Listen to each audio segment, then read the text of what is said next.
Het zit er toch alleen maar over werk. 这是个地中海。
Alors moi je suis Avi Kettleman,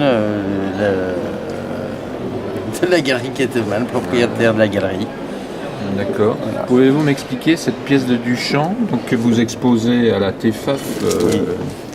Donc la pièce Marcel Duchamp moulée sur le vif, qui est une des dernières sculptures de Marcel Duchamp, qu'il a édité avec l'édition Le Maître à New York. Il n'y a pas de titre apparemment. Non, c'est Marcel Duchamp moulé à vif. Ah oui. Ça c'est le titre. D'accord, merci. En prie.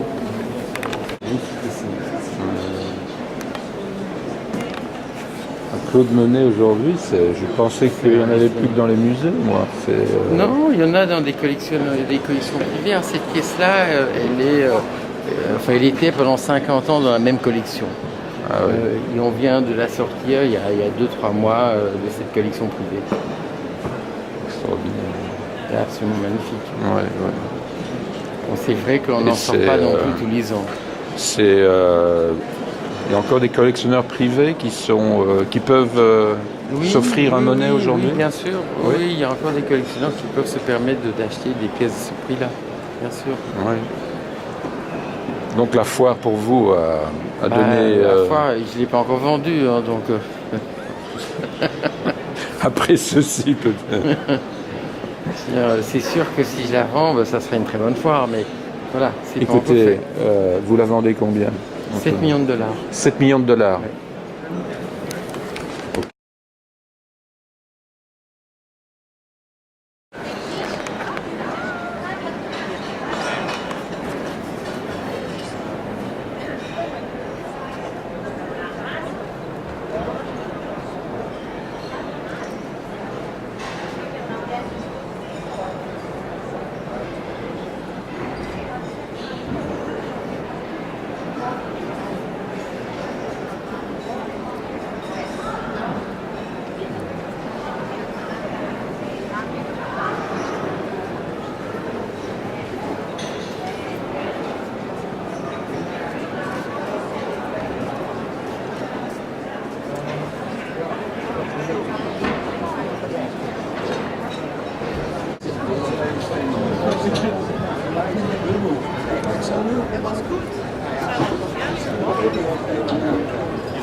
Sydney Sydney comme la Picasso. ville, oui. Et vous êtes la petite fille. Non, je suis l'ex-femme de Claude Picasso, du fils Ah, d'accord. Picasso. Voilà. Et alors l'idée ici consiste à accueillir des galeries qui présentent de la sculpture contemporaine. C'était l'idée de la TFAF de faire venir un peu plus d'artistes contemporains, mais aussi modernes, dans la section moderne. Ça a été complètement accueilli par le comité de la TFAF parce que c'est une voie qui est possédée par les galeries. C'est pas la même chose que la FIAC ou Frise. Et donc ils sont venus vers moi pour avoir une idée. Donc mon idée c'était de montrer la sculpture parce que je trouvais que ça avait plus de relation avec ce qu'on montre dans cette foire pour la première expérience. Et est-ce qu'on peut faire un petit tour bien sûr. Parce que vous pouvez me présenter. Bon, ici c'est Mark Manders. C'est un artiste hollandais qui a exposé au Palais de Tokyo récemment. Il a eu une installation. C'est un sculpteur dont le concept est de... Ça c'est du bronze qu'il a repris et la patine et donc un peu comme faire semblant que ce soit du plâtre. C'est-à-dire qu'il a laissé l'argile craqueler, puis il a repeint très... Alors votre coup de cœur de la sélection? C'est l'œuvre de Georges Baselis parce qu'on voit très bien le travail de...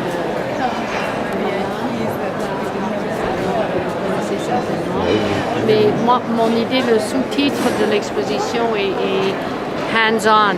Ça veut dire que les mains doivent mettre la main à la pâte, etc. Donc pour moi, c'était important que les sculpteurs... Et là, il a créé avec une scie mécanique. On voit très bien les touches de sculpture. Ça, c'est une œuvre... regardez là. C'est vraiment une œuvre magnifique. Une espèce de Vénus contemporain. Et l'autre sculpture qui est en bronze, il l'avait fait en bois avant et ça s'appelle Yellow Song et c'est à propos un peu de l'espace, de l'absence, de la présence, des idées orientales. Mais vous avez vu son exposition au Palais au Musée d'Art moderne de la ville de Paris sur la sculpture. Oui. Parce qu'il est assez connu comme peintre, mais là comme sculpture, c'était... On va faire le tour, si vous voulez. Alors, c'est... vous approchez à Wolfgang Leib, aussi un artiste allemand. C'est un travail sur le temps. Le temps, l'attente, l'assemblage, c'est beaucoup autour des abeilles. Vous avez vu, il avait fait au Centre Pompidou un tapis de pollen. Et donc, il fait pousser ses fleurs. Là, c'est de la cire d'abeille.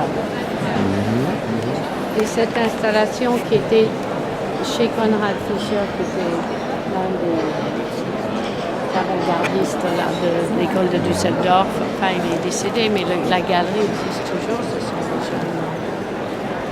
des Konrad Fischer. Oui.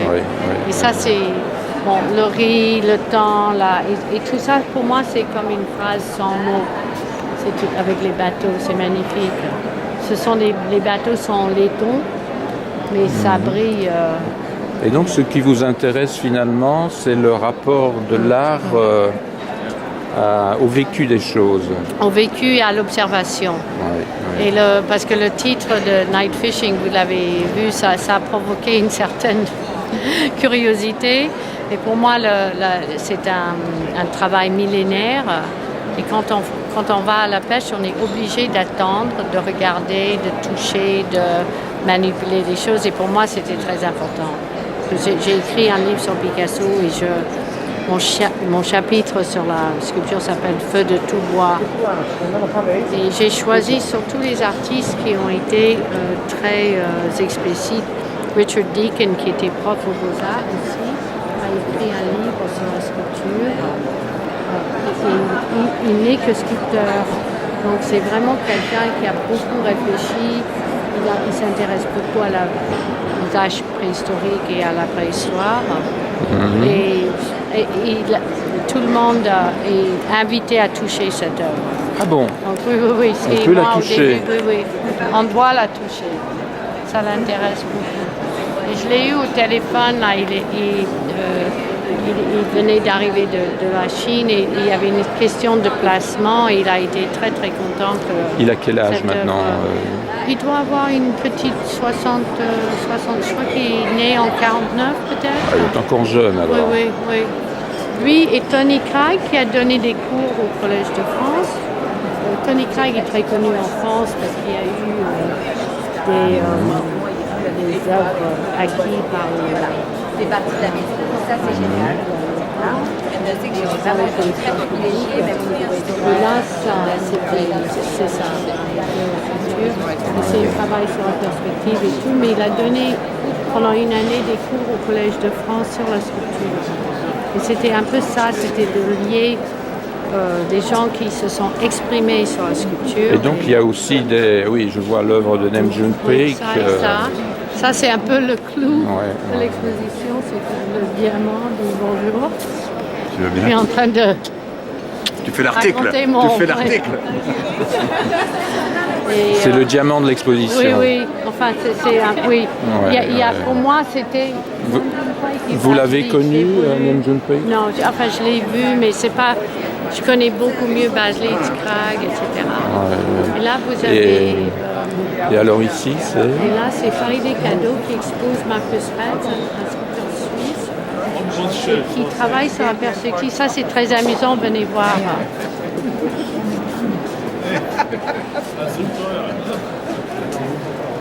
Filmez là. Et vous filmez, alors tout passer de l'autre côté.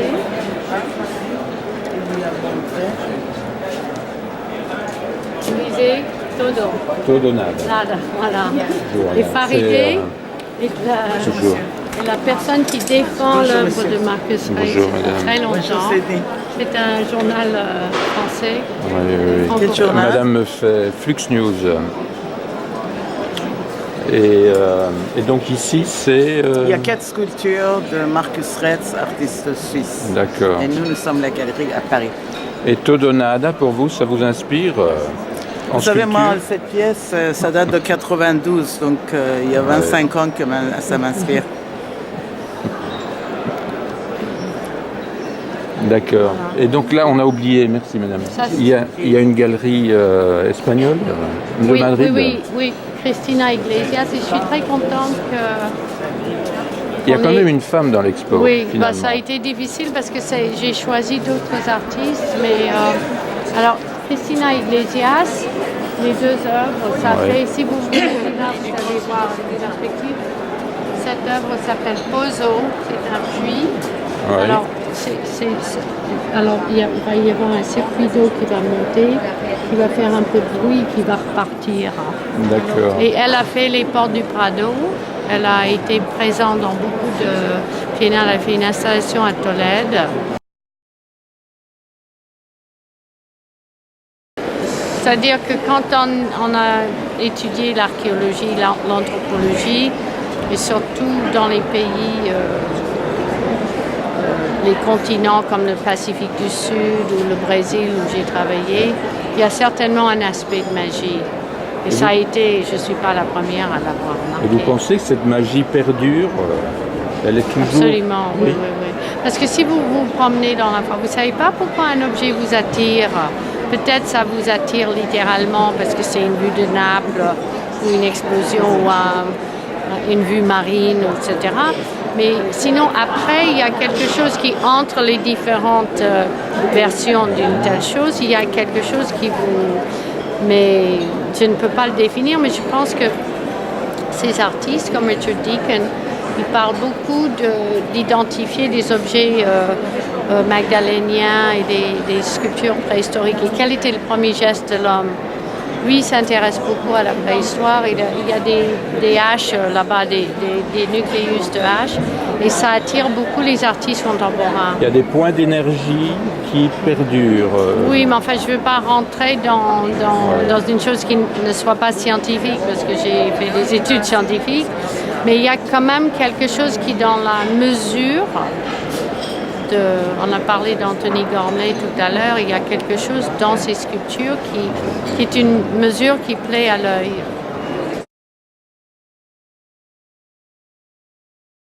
monsieur? Bernard de Grune. D'accord. Parlez-moi un peu de votre stand. Donc cette année, la spécificité, c'est... Alors, cette année, je présente un groupe de 9 statues de Bornéo des Dayaks. Les Dayaks, c'est vraiment le grand groupe indigène de Bornéo. Vous avez sur la côte des Chinois, des Malais, mais les Dayaks ont été là depuis des centaines d'années. Et depuis 40 ans, on n'a plus jamais fait un ensemble de ces statues exposées comme ça, 9 d'un coup. Ça n'a plus été fait depuis 1973, parce qu'il y a une exposition au musée ethnographique de Delft. Ce sont des objets qui sont en bois, des représentations ou de grands chefs, comme ce grand-là avec son magnifique coiffure. Ça, c'est un personnage debout avec les pieds légèrement avancés, qui marche.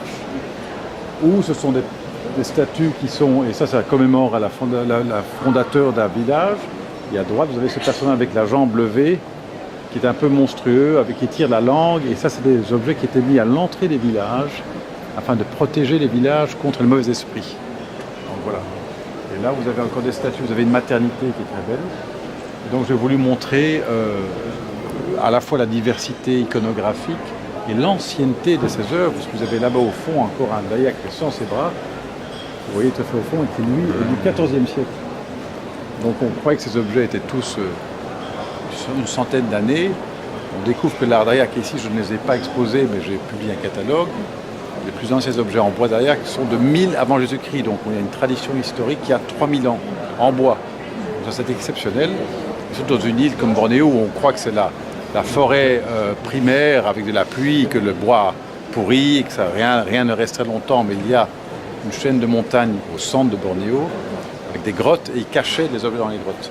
Donc, beaucoup de ces objets ont été découverts dans les grottes et sont restés intacts depuis 1000, 1500, 2000, 2500 ans d'âge. Et ceci sont des nouvelles découvertes grâce au carbone 14. On arrive à réécrire l'histoire de l'art de cette région. Je suppose que c'est une pièce funéraire. Alors ceci, non pas du tout. Alors ça vient pas de Bornéo, ça vient du Mali. C'était une sorte de place cérémonielle dans lequel, une fois par an, tout le village venait manger. Et ça représente en fait l'arche du monde, c'est-à-dire que l'arrivée sur terre de la divinité suprême de Dogon, qui s'appelle Nomo, qui descend sur terre dans une arche qui est en forme de navire. Et dans l'arche, il y a toutes les graines, tous les animaux, un peu comme l'arche de Noé. Vous voyez sur les côtés des personnages humains au bras levé, ce sont les 6 ancêtres fondateurs de la cosmogonie Dogon. Et vous voyez à l'avant de cette sorte d'arche, vous voyez une tête de cheval. Pourquoi? Parce que cette divinité suprême de Dogon, qui est le Nomo, se transforme en cheval à ce moment-là. Donc voilà un petit peu la mythologie de l'arche du monde des Dogon. C'est un objet exceptionnel, muséal, on en connaît. Ce sont des pièces encore abordables pour un collectionneur. Ça varie entre 30 et 100 000 euros. Donc c'est pas des prix... Cette pièce magnifique Alors ça, je demande 150 000 euros. 150 000. Et le diablotin... Le diablotin est à 60 000. 60 000. Et donc ce sont encore des prix oui, très raisonnables. Tout à fait.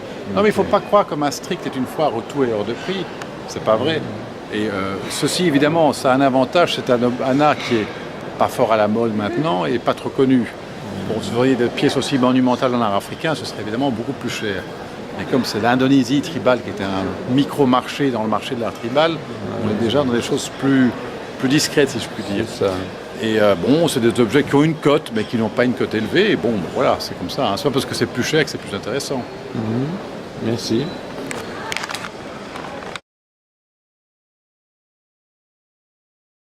Donc ça, c'est le prototype en fer qui finalement a été conçu en béton armé de 20 mètres d'auteur. Ah oui, c'est la maquette, ça. C'est une sorte de maquette qui appartenait à la collection de l'artiste. Et l'artiste vit toujours? Non, elle est décédée, je pense, en 2011. Il s'appelle comment? Jacques Mouchal. Mouchal. Ouais, c'est un artiste d'originaire bruxellois, Uccle, 1901 si je ne me trompe pas, et qui est décédé ça doit être plus tôt, mais là, c'est pas possible. Il n'a pas 110 ans, c'est pas possible. Ouais. Je vais voir Monsieur Albert. Voilà. Monsieur Albert, mais moi, ne me dérange pas, je trouve que le bâtiment est beau, mais quand je sais que c'est les finances, ça me gêne un peu. Mais le bâtiment n'est pas mal. Hein. Mais il n'est pas mal, de sauf que, devant, oui, de et je devant. trouve que ça fait un beau contrepoint avec la gamme, parce que ça ne me dérange pas.